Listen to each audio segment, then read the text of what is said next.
વડોદરા જિલ્લાના Dabhoi railway station ખાતે એક કાર્યક્રમનું આયોજન કરવામાં આવ્યું. અમૃત યોજના હેઠળ જે અલગ અલગ કાર્યક્રમ હતા તેના જ અંતર્ગત ડભોઈ રેલવે સ્ટેશન ખાતે આજે આયોજન છે તે કરવામાં આવ્યું હતું. અમૃત ભારત સ્ટેશન યોજના હેઠળ દેશના 554 સ્ટેશનોના વિકાસ માટે 1500 સ્ટેશનો પર શિલાન્યાસ ભારતના વડાપ્રધાન નરેન્દ્રભાઈ મોદીના વરદ હસ્તે રાષ્ટ્રને સમર્પિત કરવામાં આવ્યા. ભારતીય રેલવે દ્વારા દેશભરના મુખ્ય સ્ટેશનો માટે નવા ભારતના નવા સ્ટેશનની મહત્વાકાંક્ષી યોજના તૈયાર કરવામાં આવી અને જેની અંતર્ગત અમૃત ભારત સ્ટેશન યોજનાનું અનાવરણ કરવામાં આવ્યું. યોજનાનો ઉદ્દેશ સ્ટેશનોને અમૃત સ્ટેશનોના રૂપમાં વિકસિત કરી અને યાત્રીઓને સુરક્ષિત, આરામદાયક અને પ્રાકૃતિક યાત્રાનો અનુભવ કરાવવા ઉપરાંત પાયાની સુવિધાઓ, સલામતીમાં વધારો કરવાના ઉદ્દેશની સાથે અમૃત સ્ટેશન યોજના અમલમાં મૂકવામાં આવી. ત્યારે આજ રોજ અમૃત સ્ટેશન યોજના અંતર્ગત ડભોઈ રેલવે સ્ટેશન ખાતે કાર્યક્રમ રાખવામાં આવ્યો. દેશના 554 રેલવે સ્ટેશનોનો પુનઃ વિકાસ સાથે જ 1500 રોડ, ઓવરબ્રિજ, અંડરપાસના શિલાન્યાસ તેમજ ઉદ્ઘાટન કરી રાષ્ટ્રને સમર્પિત કરવામાં આવ્યું.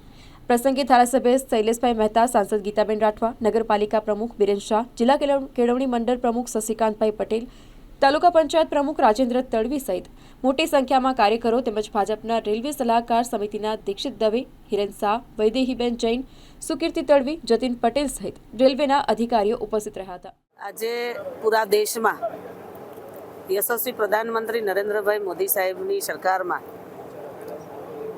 41,000 કરોડ જેવી માતબર રકમ 554 રેલવે સ્ટેશનોનો પુનઃ વિકાસ અને 1500 જેટલા ઓવરબ્રિજ અને અંડરપાસના લોકાર્પણો આજે અહીંયા માન્ય મોદી સાહેબે દિલ્હીથી લોકાર્પણ કરવામાં આવ્યું.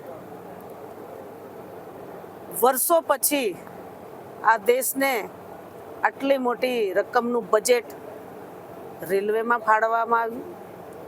અહીંયા આજે ડભોઈ એટલે કે દર્ભાવતી રેલવે સ્ટેશન પર આ કાર્યક્રમ કરવામાં આવ્યો.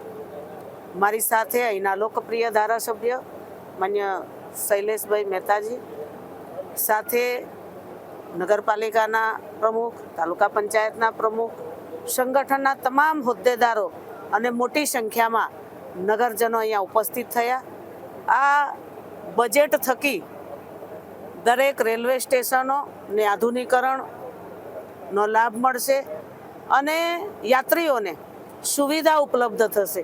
જે પહેલાંની સરકારોમાં જે રેલવેમાં તકલીફ પડતી હતી એ તકલીફ દૂર થશે અને અત્યારે રેલવેમાં મુસાફરી કરવાનું યાત્રાળુઓએ વધારે પસંદ કરે છે. એનું કારણ એક જ કે આ માન્ય નરેન્દ્રભાઈ મોદી સાહેબની સરકારમાં જે સુવિધા ઉપલબ્ધ થઈ છે એને અમે આવકારીએ છીએ. માન્ય મોદી સાહેબને અભિનંદન પાઠવીએ છીએ કે આટલી મોટી માતબર રકમ દેશ માટે. આજરોજ માનનીય વડાપ્રધાન નરેન્દ્રભાઈ મોદી દ્વારા વર્ચ્યુઅલી રીતે 41,000 કરોડની પરિયોજનાઓની ભેટ દેશને આપવામાં આવી છે. જેમાં 554 જેટલા રેલવે સ્ટેશનોનું નવીનીકરણ અને 1500 ઓવરબ્રિજ અને અંડરબ્રિજના કામોનું લોકાર્પણ. કદાચ આઝાદી પછી પહેલીવાર રેલવે માટે આટલી મોટી રકમ ફાળવવામાં આવી હશે અને એક સાથે આટલી બધી યોજનાઓનો અમલ એક જ દિવસે કરવાનું પહેલી જ વાર માનનીય વડાપ્રધાન મોદી સાહેબના હસ્તે થઈ રહ્યું. ત્યારે હું મોદી સાહેબનો આભાર માનું છું. ખાસ કરીને આજે વડોદરા અને તેમાં પણ ડભોઈ રેલવે સ્ટેશન ખાતે આ અંગેનો કાર્યક્રમ રાખવામાં આવ્યો, જેમાં અમારા લોકપ્રિય સાંસદ શ્રીમતી ગીતાબેન રાઠવા પણ ઉપસ્થિત રહ્યા. નગરપાલિકાના પ્રમુખ, તાલુકા પંચાયતના પ્રમુખ, નગરના પ્રમુખ અને રેલવેની કન્સલ્ટેટિવ કમિટીના સભ્યો સાથે જ ડભોઈ નગરના નાગરિકો પણ અહીંયા ઉપસ્થિત રહ્યા, રેલવે સત્તાવાળાઓ પણ ઉપસ્થિત રહ્યા અને તમામે આ યોજનાઓને આવકારી છે. કેટલીક ખામીઓ છે એ બાબતનું રેલવે સત્તાવાળાઓનું ધ્યાન પણ દોર્યું છે કે અંડરપાસમાં પાણી ભરાય છે, કેટલીક ઠેકાણે કામગીરી બરોબર નથી થઈ. આ બાબતનું ધ્યાન પણ દોરવામાં આવ્યું છે. ટૂંક સમયમાં એનો પણ નિકાલ થશે એવી રેલવે સત્તાવાળાઓ તરફથી ખાતરી પણ આપવામાં આવી છે. પણ દર્ભાવતી નો ડભોઈ રેલવે છે એક જમાનામાં નેરોગેજ ટ્રેનોનું એશિયાનું સૌથી મોટું મથક તરીકે ઓળખાતું હતું. ફરીવાર ડભોઈ રેલવે સ્ટેશન નવા રંગરૂપમાં આવી રહ્યું છે. થોડાક વખત પહેલાં જ 32 કરોડ રૂપિયા નવીનીકરણ માટે ડભોઈને પણ ફાળવવામાં આવ્યા હતા અને કામગીરી પણ પૂર્ણ થવાના આરે છે. અહીંયા લોકો માટે પ્લેટફોર્મ ક્રોસ કરવા માટે અંડરગ્રાઉન્ડ ને ઓવરબ્રિજ બેવની સગવડ કરવામાં આવી છે. લોકોને વેઇટિંગ રૂમની પણ સવલત આપવામાં આવી છે અને એક આધુનિક રેલવે સ્ટેશન ડભોઈને મળ્યું છે.